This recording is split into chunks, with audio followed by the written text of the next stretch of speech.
Alright, so here we go. First review that I'm recording on my PlayStation 5 in the new Share Factory studio. Very excited.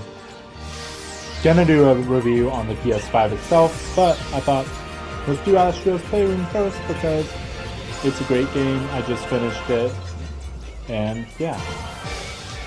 It's a great showcase of PS5 gameplay. I mean, it's not that technically intense, but it's a pretty good showcase.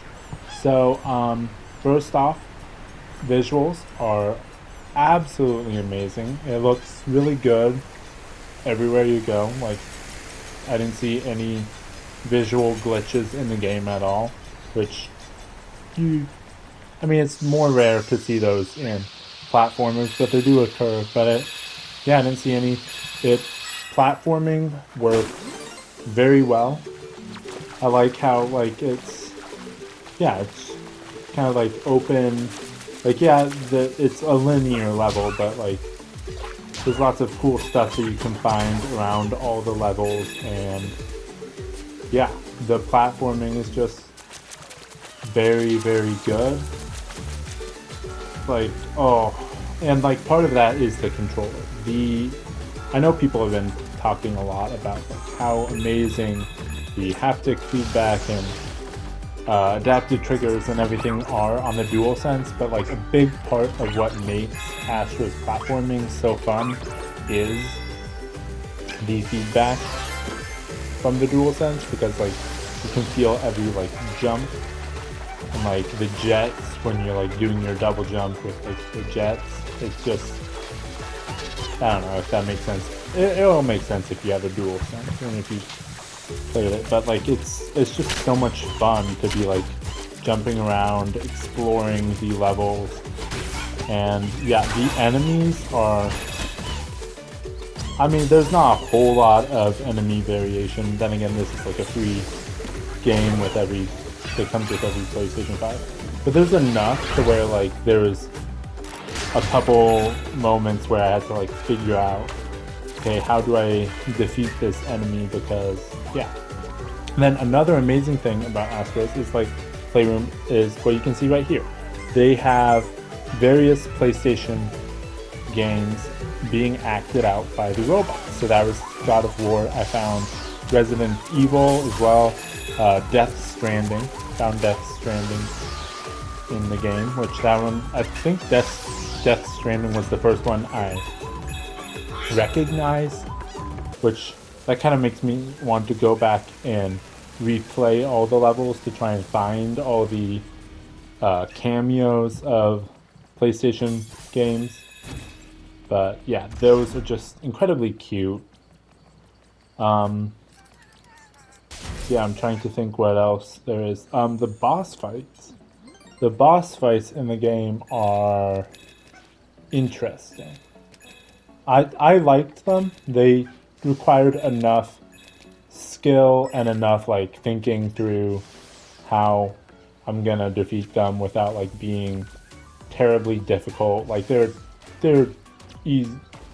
Well, yeah, they're pretty easy to beat. I hesitate to say easy because I don't want to make someone feel bad if like they struggled to beat them. But I don't think anyone will be unable to beat any of the bosses in this game if they just try and like put it. Like I had to put several tries into the final boss fight for Astro's Playroom. But I mean, it was a fun boss fight, which I will upload a video on that because it is an amazing boss fight. Thoroughly enjoyed it. Yeah, the boss fights were good. If not, yeah. So some of them like didn't feel like boss fights. Like oh shoot, they're all running together now. I'm trying to remember. I think Memory Meadow might not have had a boss fight. I know GPU Jungle did. But yeah. Oh, also, yeah, that reminds me, the music. The music is so catchy, and it just repeats on a loop, but it is so catchy and fun to listen to. Like, I don't know if my housemate got tired of listening to it, but I like to listen to it. Like the GPU Jungle song, love that song. And then, oh, this part.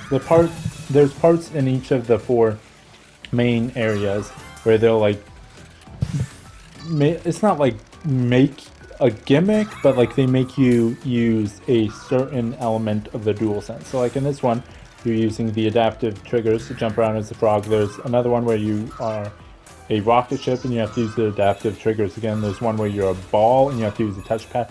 Absolutely hated that one. That one was sucky.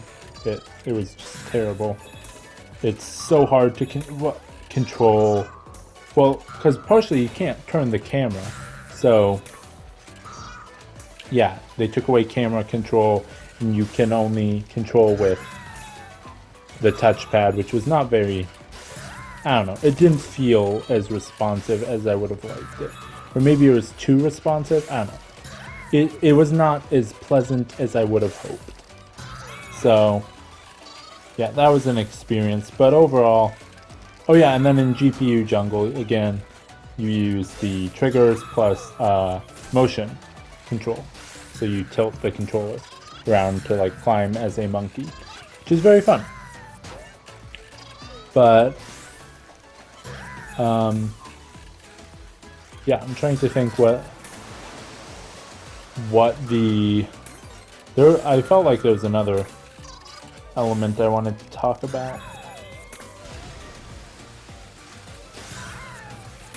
Oh yeah, the game has, I don't know, it does a really good job of showing the legacy of PlayStation, like through the puzzle pieces. The puzzle pieces are like part of a mural that like shows the launch title and like one of the consoles, and then like there's different artifacts around where you can find like the different like controllers and parts of the consoles. And it's just cool because it like shows where like the PlayStation came from and all that fun stuff. It's I like it a lot because it's like a history of PlayStation kind of taught through a game, or shown through a game, not taught. They don't teach you anything. They just show you all the cool stuff. And yeah, I don't know. It was a lot of fun. Yeah, shoot. I forgot one of the things I was going to talk about. Talk about music. Yeah, I guess that was it. But yeah. So yeah, what's my verdict overall? Thoroughly enjoyable game. I enjoyed playing it. I mean, mostly because it's like one of the only PS5 games I have right now. And I love the adaptive triggers so much. Like,